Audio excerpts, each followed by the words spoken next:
नमस्कार, मैं हूं दीपाली राणा। आप देख रहे हैं अंतिम बाजी और जोरदार तेजी भारतीय बाजार में 8600 के स्तर को पार किया और अपने 52 हफ्तों के उच्चतम स्तरों पर मार्केट सभी ट्रेड कर रहे हैं। लेकिन अब तक का मार्केट एक्शन क्या रहा, किन सेक्टर्स ने परफॉर्म किया, ये जान लेते हैं वीरेंद्र से। बताइए। It's a complete surprise all together. Deepali, अगर आप देखें तो ऑलमोस्ट 8600 की कॉल आइटम ने सुबह, अगर आप देखें शुरुआती 2 घंटे में कन्विक्शन नहीं था कि वो बैकफुट पे, लेकिन फाइनली अगर आप देखें 8700 की कॉल में जोरदार बाइंग, 8600 का कॉल बाहर निकलना और 8600 के पार फाइनल निफ्टी 52 हफ्तों के नए स्तरों पे। उसके बाद अगर आप देखें निफ्टी के बाद अगर आप देखें कुछ और क्रिटिकल फैक्टर्स, आज देखिए सरकारी बैंकों ने एक बार फिर से, अगर आप देखें वो एक पता है ना दीपाली के बैंकों के बिना ऑल टाइम हाई क्रिएट नहीं होते, 52 वीक हाई क्रिएट नहीं होते, और इस बार आज अपनी भूमिका निभाई सरकारी बैंकों ने। State bank of India, bank of India, bank of Baroda, PNB, क्या शानदार मूव। उसके बाद अगर आप देखें तीसरे पायदान पे तेल गैस शोरूम में जमकर खरीदारी कर देखें ये स्पेस इनफैक्ट पूरे 1 महीने से जुलाई की सीरीज में अगर आप देखें कि जैसा कन्विक्शन काफ़ी स्ट्रॉन्ग है। बाकी अगर आप टेक्सटाइल को देखें, केमिकल को देखें, पेपर को देखें, जिनकी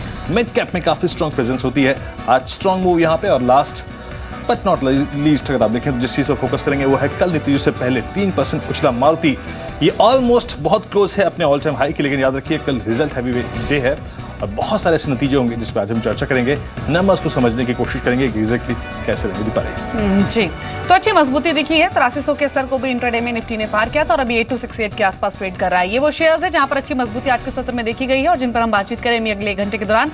सरकारी बैंकों में वापस एक जोरदार मूव आया है, एक शॉर्ट कवरिंग, जिसमें इलाहाबाद बैंक, पीएनबी को पिक किया गया, अच्छी परफॉर्मेंस दिखा रहे हैं। Chennai petro, IOC, Maruti Suzuki, अच्छी मजबूती इन स्टॉक्स में भी देखी गई है। आईओसी इनफैक्ट अपने फ्रेश 52 वीक हाईस पर ट्रेड कर रहा है। Kalyani steel, GHCL, Majesco, Pricol, Sudarshan chemical, ये कुछ और छोटे स्टॉक्स जहां पर अच्छे वॉल्यूम साथ एक स्ट्रॉन्ग सर्ज आज के सेशन में रहा है। जीएचसीएल के इनफैक्ट बहुत स्ट्रॉन्ग अर्निंग्स भी है, जिसके बाद एक अच्छा उछाल इस स्टॉक में देखा जा रहा है। जी हाँ, साथ ही अगर आप देखें कुछ और काउंटर जिन पर मैं बात करूंगा, उसमें आप देखें काफ़ी स्ट्रॉन्ग मूव है, वो है bank of India, CEAT, ICICI bank, AB Nuvo और आरपीजी लाइफ साइंसेज। इन पे बात करेंगे, लेकिन एक बार इंडस्ट्रीज को देखते हैं और मोटे तौर पर आप देखें इस अर्निंग सीजन से क्या इंप्रेशन निकल के आ रहा है, आगे की दशा और दिशा क्या रहेगी, इसी पे बात करने के लिए हमारे साथ मार्केट से डे आए। आप देखें ऑलमोस्ट दिन के सर्वोच्च स्तरों पे 86 अंकों पर पुनीता कुमार सिन्हा इस खास डिस्कशन में है। पुनीता जी नमस्कार, कार्यक्रम में स्वागत है। अब आपसे बात कर रहे हैं तो ऑलमोस्ट CY 16 के नए हाइस पे खड़े हैं मैम, और आई थिंक ये आज का इंट्राडे मूव एक सरप्राइज पैकेज था फ्रैंकली स्पीकिंग मैम। जब से ये अर्निंग सीजन स्टार्ट हुआ है, मैं बात इसी से करूंगा, शुरुआत इसी से करूंगा कि अर्निंग सीजन आप देखिए IT, आप देखिए ऑयल एंड गैस, आप देखिए प्राइवेट बैंक्स, आप देखिए NBFCs, एग्जैक्टली मैडम फीलिंग क्या मिल रही है? ये FY 17 की शुरुआत किस नोट पे हुई है? शुरुआत मिक्स नोट पे हुई है, स्पेशली IT सेक्टर और फार्मास्यूटिकल हेल्थ केयर सेक्टर में बहुत अच्छे अर्निंग्स तो नहीं आए, बट कुछ सेक्टर्स में रिकवरी डेफिनेटली शो अप हो रही है। एंड अभी आप जैसे बोल रहे थे कि बहुत सारे स्टॉक्स न्यू हाइज पे जा रहे हैं, तो आप देखिए कि मोस्टली जो न्यू हाइज पे जा रहे हैं वो जनरली मिड कैप्स में है, एंड जो मिड कैप इंडेक्स है and the mid cap stocks हैं, they have done much better than the large cap names. Year to date आप देखिए तो मार्केट जो broader index it's only up like about 5 to 6% और 7%, और जो बाकी मिड कैप्स हैं कई सारे तो 50%, 60% बहुत ऊपर चढ़े हैं। जी, यानी पुनीता जी, क्या इसका तर्क ये निकाला जाए कि mid cap small cap space एक ऐसा स्पेस रहेगा जो आगे भी अच्छे रिटर्न्स दे सकता है? क्या जो लार्ज कैप कंपनीज हैं वो उनको मुश्किल हो सकती है ऐसे चलने में? क्योंकि अब तक के जो अर्निंग्स सीजन आया है उसके मुताबिक आप देखें IT में, लार्ज कैप IT के साथ प्रॉब्लम है। प्राइवेट बैंक्स अगर आप देखेंगे वहां पर एक्सिस बैंक के अर्निंग्स डिसअपॉइंट किया है, प्राइसिंग भी ओवर प्राइस कैटेगरी में यहाँ आप रख सकते हैं, मेटल के साथ ऑलरेडी कंसर्न है। तो क्या जो लार्ज कैप कंपनीज हैं वो यहां से फर्दर मूव कर, इसकी प्रोबेबिलिटी कितनी लग रही है? देखिए, मेरे ख्याल से हम एक लेट बुल मार्केट रैली के सॉर्ट ऑफ साइकिल में है, एटलीस्ट ग्लोबली अगर आप देखें, बिकॉज वैल्यूएशंस ग्लोबली बहुत अच्छी नहीं है, बट इतनी सारी लिक्विडिटी इंजेक्ट हो रही है ग्लोबल मार्केट्स में, और ब्रेग्जिट जो कि एक नेगेटिव इवेंट रहा, उसके बाद भी मार्केट्स ऊपर चली गई, बिकॉज सब लोग यही सोचने लगे कि सेंट्रल बैंक्स हैं और सपोर्ट करेंगे, और वही हो रहा है अभी। पर कितने दिन तक ऐसे चल सकता है? सेंट्रल बैंक्स कितने देर तक लिक्विडिटी सपोर्ट कर सकते हैं? And at these valuations risk reward जो है मेरे ख्याल से थोड़ा अनफेवरेबल होता जा रहा है, बिकॉज वैल्यूएशंस काफ़ी हाई प्रीवियस हिस्टोरिक हाइस तक मोस्ट मार्केट्स में जा रही हैं और इंटरेस्ट रेट्स काफ़ी लो हैं मोस्ट मार्केट्स में। तो ये जब तक इंटरेस्ट रेट्स इतने लो रहेंगे वैल्यूएशंस एक्सपैंड हो रही हैं, मल्टीपल्स एक्सपैंड हो रहे हैं, पर एट सम पॉइंट ये पार्टी कभी ना कभी तो ख़त्म होगी because endlessly valuations multiples expand नहीं हो सकते। पुनीता जी, इस अर्निंग सीजन का अगर आप देखें सबसे बड़ा डिसअपॉइंटमेंट चाहे विप्रो हो, वो टीसीएस हो या फिर इन्फोसिस हो, I mean let's take an instance of Infosys. आपने क्या किया एग्जैक्टली? अगर आप देखें पहले कंपनी कहती थी कि भाई हम नेस्कॉम की जो एग्जैक्टली ग्रोथ गाइडेंस है उससे भी ऊपर जाएंगे। आपने 100, 150, 200 बेसिस पॉइंट अपने ग्रोथ टारगेट्स को रख दिया उसके ऊपर ले जाके, एंड सडनली आपने कहा कि Q1 नंबर्स के बाद भाई एटमॉस्फेयर हालात बहुत अच्छे नहीं हैं यूरोप में, यूएस में, हम शायद आई थिंक प्राइसिंग पावर हमारे पास नहीं है, हम नेस्कॉम के बराबर लाके खड़ा कर देते हैं या फिर उससे भी थोड़ा सा अगर आप देखें 25-30 बेसिस पॉइंट नीचे। As a investor, as a fund manager, as a I think retail investor, क्या क्या क्या क्या इस बाजार इस वक्त डिस्कार्ड करने की कोशिश कर रहा है आईटी को काफी समय के लिए? देखिए, मैं इन्फोसिस पे तो कमेंट नहीं करूँगी क्योंकि मैं उस कंपनी में बोर्ड पे हूँ, तो बट मैं ब्रॉडली आपको कह सकती हूँ कि ये जो इंडस्ट्री है ये काफ़ी हद तक US economy and global economy से जुड़ी हुई है। एंड ग्लोबल इकोनॉमी अभी यूएस में तो काफ़ी अच्छे ही कर रही है, बट प्राइसिंग आप देखेंगे कि क्योंकि ये इंडस्ट्री एक थोड़ी सी कमोडिटाइज्ड हो रही है तो इसलिए प्राइसिंग पावर कम है, पर न्यू टाइप्स ऑफ इनिशिएटिव्स कई सारे कंपनीज ले रही हैं जिससे कि वैल्यू एडेड सर्विसेज बढ़ सकती हैं, मार्जिन्स उसके कारण बढ़ सकते हैं। एंड सो ये एक इंडस्ट्री का कोई एंड अभी नहीं, आप ये मत सोचिए कि ये इंडस्ट्री सॉरी सनसेट इंडस्ट्री है, अभी भी सनसेट इंडस्ट्री नहीं है, अभी भी इस इंडस्ट्री में पोटेंशियल है। जी, लेकिन पुनीता जी अब आईटी की बात हुई तो जो डिफेंसिव स्पेस में जो दूसरा सेक्टर आता है, एक कमेंट मैं उस पर भी आपके लेना चाहूंगी, वो है फार्मा। बीता एक साल जो था, इनफैक्ट 2015 वो काफी चैलेंजिंग रहा था, रेगुलेटरी हर्डल्स ने काफी मूड स्पॉइल किया ज्यादा फार्मा कंपनियों का, लेकिन इस साल की शुरुआत से ही जो रुख है यूएस एफडीए का या फिर जो रेगुलेटरी हर्डल्स थे वो थोड़े से सुधरते हुए नजर आए हैं। स्टॉक्स हम देखें तो काफी अट्रैक्टिव वैल्यूएशंस पर अभी भी ट्रेड कर रहे हैं। क्या ये समय है फार्मा को फिर से एक्यूमुलेट करने का? क्या 2014-2013 के जो स्ट्रॉन्ग परफॉर्मेंस इस सेक्टर ने दिखाई थी वो स्टोरी रिपीट हो सकती है? फार्मा में डोमेस्टिक ग्रोथ कोई खास अच्छी नहीं रही अभी तक, और डोमेस्टिक ग्रोथ ओरिएंटेड जो फार्मा स्टॉक्स हैं उसमें थोड़ा ध्यान देना चाहिए, पर यूएस के के कारण। पुनीता जी, मैं माफी चाहूंगा मैं आपको 1 मिनट के लिए रोकना चाहूंगा, सिर्फ 1 मिनट के लिए। अगर आप देखें आपकी स्क्रीन पर इस वक्त एक बहुत बड़ी खबर है, अगर आप देखिए भारत फाइनेंशियल्स 865 पे आपकी स्क्रीन पे कारोबार कर रहा है, लेकिन इस वक्त की सबसे बड़ी खबर IndusInd बैंक, अगर आप देखें 5% हिस्सा यहां पर खरीदेगा और लगभग 850 पर शेयर पर आप देखें ये हिस्सा अगर आप देखें खरीदा जाएगा। तो बड़ी खबर इस वक्त की, और आई थिंक देखिए इस भारत फाइनेंशियल में IndusInd बैंक का आप देखिए एक इंस्टीट्यूशन के प्रति एक इंस्टीट्यूशन की अप्रोच देखिए, वो इंस्टीट्यूशन जो इस वक्त मार्केट्स में काफी छाया हुआ है, एनबीएफसीज का पूरा स्पेस, आई मीन पोटेंशियल्स को देखिए किस तरीके से IndusInd बैंक ने अगर आप देखें दाव खिलाया। ये दीपाली, पुनीता जी आपके स्कीम में जो खबर है एग्जैक्टली यही ये एक सेंटिमेंट है, क्लियर सेंटिमेंट है मैम, कि एग्जैक्टली स्थितियां कैसे बढ़ रही हैं, सुधार रही हैं, अच्छी हो रही हैं, specially for the NBFC space. Ma'am आखिरी प्रश्न को थोड़ा सा काटते हुए, मैं यहाँ पे रोकते हुए एनबीएफसी पे आपका आउटलुक चाहूंगा।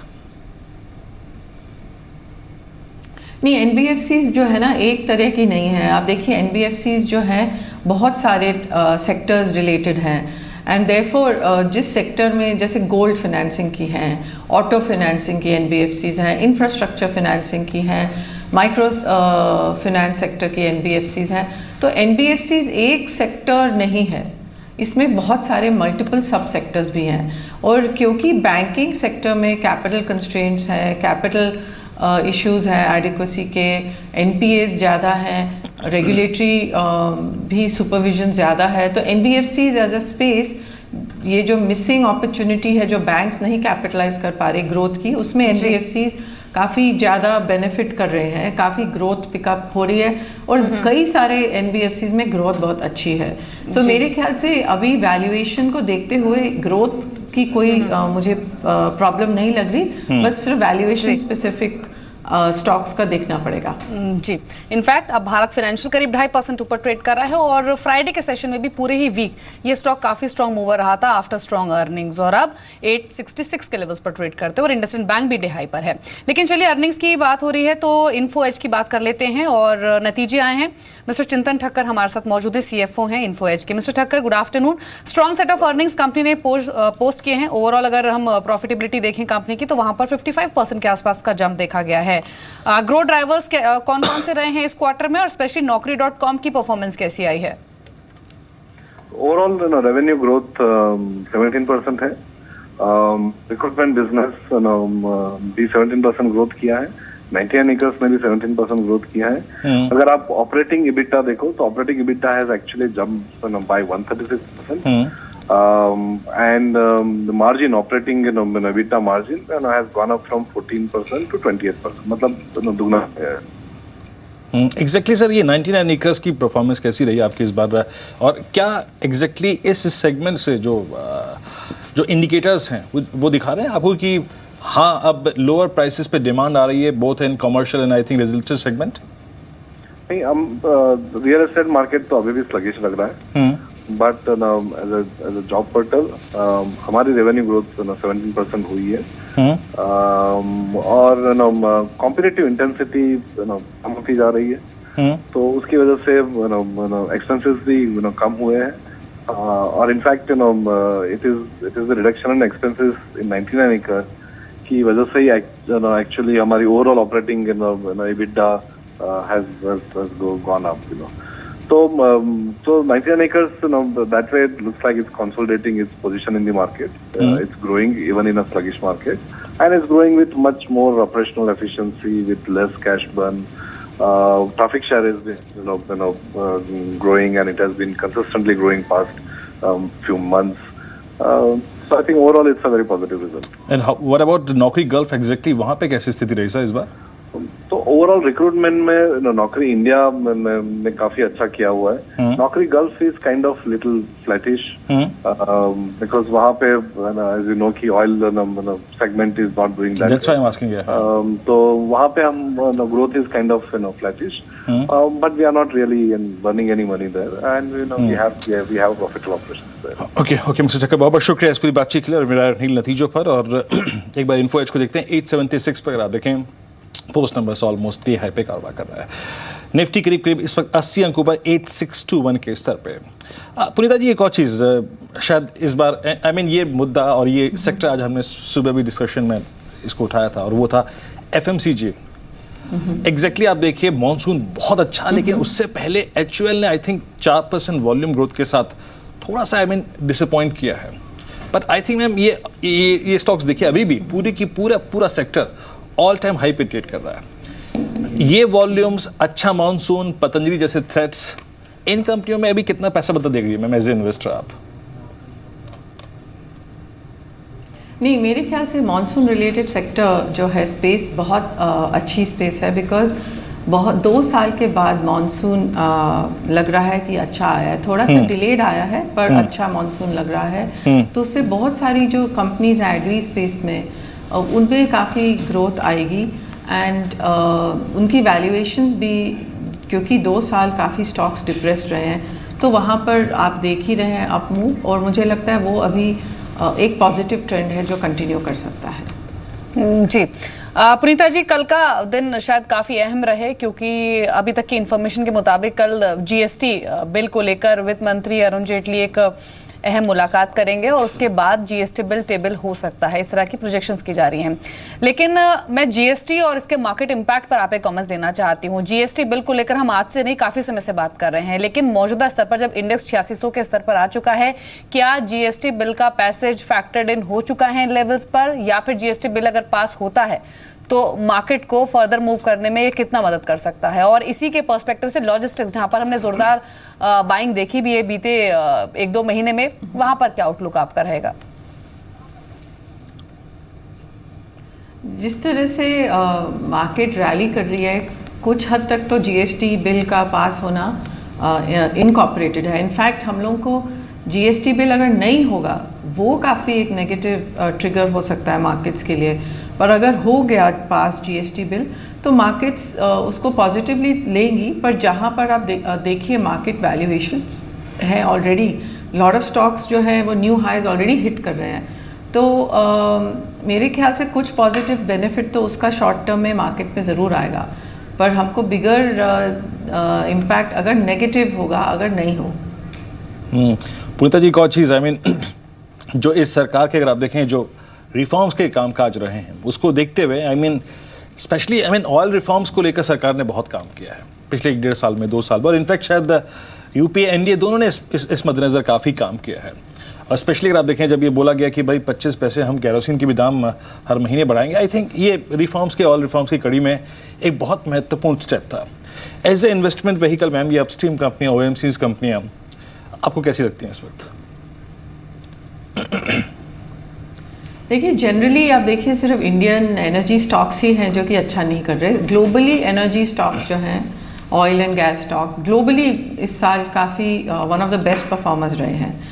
तो आपको उस कॉन्टेक्स्ट में भी रख के चलना पड़ेगा कि अगर ग्लोबल ऑयल प्राइसेस ऊपर नहीं जाती और मार्जिन्स इंप्रूव नहीं होते कंपनीज के, तो ये सेक्टर थोड़ा डिप्रेस्ड ही रहता। अभी तक जहाँ तक मैं देख रही हूँ ग्लोबली ऑयल एनर्जी स्पेस में अभी भी वैल्यूएशंस रीज़नेबल हैं, इंडिया में भी रीज़नेबल हैं, और ग्रोथ प्रॉस्पेक्ट्स थोड़े इम्प्रूव ही हो रहे हैं वहाँ पे।